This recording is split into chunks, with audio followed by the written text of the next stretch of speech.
The chemical used to provide cool air in the vehicle cabin is called Freon, a non-combustible gas used as a refrigerant in air conditioning applications.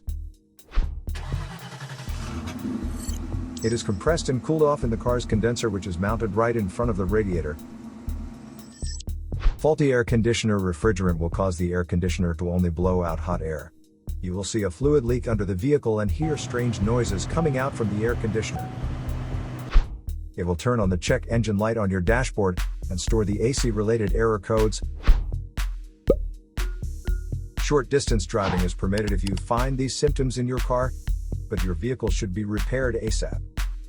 To save more money on car expenses, claim a free engine code scanner by clicking the link here or at the description link below.